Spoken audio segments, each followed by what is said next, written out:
जय श्री हरि विष्णु। कार्तिक मास महात्म कथा का हर अध्याय एक दिव्य रहस्य, एक आध्यात्मिक संदेश देता है।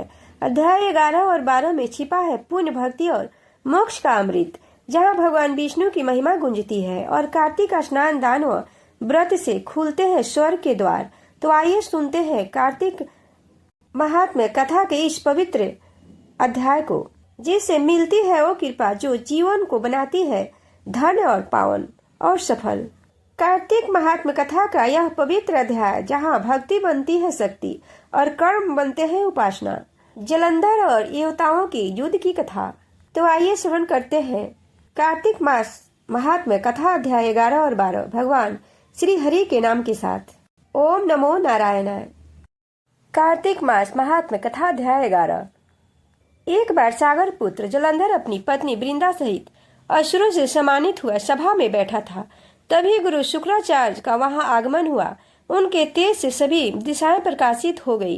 गुरु शुक्राचार्य को आता देखकर सागर पुत्र जलंधर ने असुरों सहित उठकर बड़े आदर से उन्हें प्रणाम किया। गुरु शुक्राचार्य ने उन सबको आशीर्वाद दिया। फिर जलंधर से उन्हें एक दिव्य आसन पर बैठाकर स्वयं आसन ग्रहण किया। फिर सागर पुत्र जलंधर ने उनसे विनम्रता पूर्वक पूछा, हे गुरुजी, आप हमें यह बताने की कृपा करें कि राहु का सिर किसने काटा था। इस पर दैत्य गुरु शुक्राचार्य ने विरोचन पुत्र हिरण्यकशिपु और उनके धर्मात्मा पौत्र का परिचय देकर देवताओं और असुरों द्वारा समुद्र मंथन का कथा संक्षेप में सुनाते हुए बताया कि जब समुद्र से अमृत निकला तो उस समय देव रूप बनाकर राहु भी पीने बैठ गया। इस पर इंद्र के पक्षपाती भगवान विष्णु ने राहु का सिर काट डाला। अपने गुरु के मुख से इस प्रकार के वचन सुनकर जलंधर के क्रोध की सीमा न रही। उनके नेत्र लाल हो गए। फिर उसने अपने धस्मन नामक दूत को बुलाया और उसे शुक्राचार्य द्वारा सुनाया गया वृतांत सुनाया। तत्पश्चात उसने धस्मासुर को आज्ञा दी कि तुम शीघ्र ही इंद्रपुरी में जाकर इंद्र को मेरी शरण में ले आओ। धस्मर जलंधर का बहुत आज्ञाकारी और निपुण दूत था।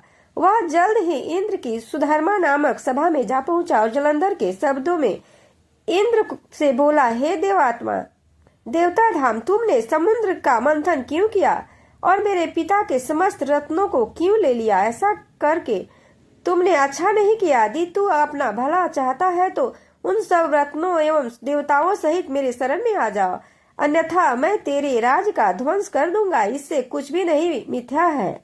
इंद्र बहुत विस्मित हुआ और कहने लगा कि पहले मेरे भय से सागर के सब पर्वतों को अपनी कुक्षी में क्यों स्थान दिया और उसने मेरे शत्रु दैत्यों की क्यों रक्षा की। इसी कारण मैंने उनके सब रत्न हरण लिए। मेरी द्रोही सुखी नहीं रह सकता, इसमें संदेह नहीं है।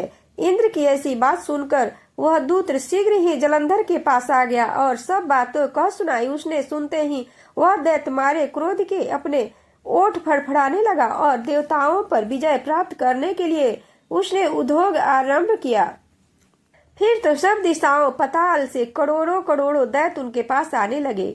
निशुंभ, शुंभ आदि करोड़ों सेनापतियों के साथ जलंधर इंद्र से युद्ध करने लगा। शीघ्र ही इंद्र के नंदन वन में उसने अपनी सेना उतार दी। वीरों की शंख ध्वनि और गर्जना से इंद्रपुरी गूंज उठी। अमरावती छोड़ देवता उससे युद्ध करने लगे। भयानक मार काट हुई। असुरों के गुरु शुक्राचार्य अपनी मृत संजीवनी विद्या से और देवगुरु बृहस्पति द्रोण गिरी से औषधि लाकर जिलाते रहे। इस पर जलंधर ने क्रोध होकर कहा कि मेरे हाथ से मरे हुए देवता जी कैसे जाते हैं? जिलाने वाली विद्या तो आपके पास है। इस पर शुक्राचार्य ने देवगुरु द्वारा द्रोणाचार्य से औषधि लाकर देवताओं के जिलाने की बात कही। यह सुनकर जलंधर और भी कुपित हो गया। फिर शुक्राचार्य जी ने कहा कि यदि शक्ति हो तो द्रोणाचार्य को औषधि लाने से रोको। द्रोण गिरी को उखाड़कर समुद्र में फेंक दो तथा मेरे कथन की सत्यता प्रमाणित हो जाएगी। इस पर जलंधर कुपित होकर जल्द ही द्रोण गिरी पर्वत के पास पहुंचा। अपनी भुजाओं से पकड़कर द्रोणगिरी पर्वत को उखाड़कर समुद्र में फेंक दिया। यह तो भगवान शंकर का तेज था। इसमें जलंधर की कोई विचित्रता नहीं थी। अगर यह कथा पसंद आए तो चैनल को सब्सक्राइब और वीडियो को लाइक शेयर अवश्य करें। तत्पश्चात यह सागर पुत्र युद्ध भूमि में आकर बड़े तीव्र गति से देवताओं का संहार करने लगा। जब द्रोणाचार्य जी औषधि लेने गए तो द्रोणाचल को उखाड़ा हुआ सुन पाया। यह भयभीत हो देवताओं के पास आया और कहा कि युद्ध बंद करो, जलंधर को अब नहीं जीत सकोगे। पहले इंद्र ने शिव जी का अपमान किया था। यह सुन देवता युद्ध में जय की आशा त्याग कर सिंधु सुत निर्भय हो अमरावती में घुस गया। इंद्र आदि सब देवताओं ने गुफाओं में शरण ली। इस प्रकार कथा का कार्तिक महात्म का 11वां अध्याय संपन्न हुआ। तो सब प्रेम से बोलिए विष्णु भगवान की जय। कार्तिक मास महात्म कथा अध्याय 12।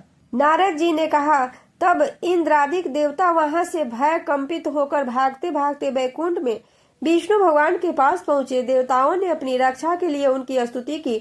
देवताओं की उस दिन वाणी को सुनकर करुणा सागर भगवान विष्णु ने उनसे कहा कि हे देवताओं, तुम भय को त्याग दो, मैं युद्ध में शीघ्र ही जलंधर को देखूंगा।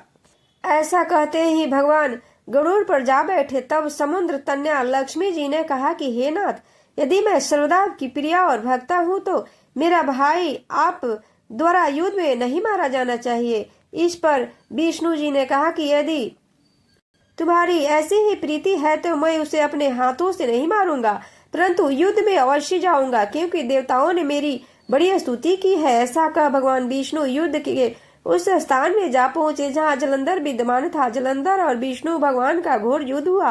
विष्णु के तेज से कंपित होकर देवता सिंहनाद करने लगे। फिर तो अरुणा के अनुज गरुड़ के पंखों की प्रबल वायु से पीड़ित हो दैत्य इस प्रकार घूमने लगे जैसे आंधी से बादल आकाश में घूमते हैं। तब अपने वीर दैत्यों को पीड़ित होकर देखकर जलंधर ने क्रुद्ध हो विष्णु जी को उद्धत वचन कहकर उन पर कठोर आक्रमण कर दिया। इस प्रकार कार्तिक मास महात्म कथा अध्याय का 12वां अध्याय पूर्ण हुआ। तो सब प्रेम से बोलिए विष्णु भगवान की जय, दामोदर भगवान की जय।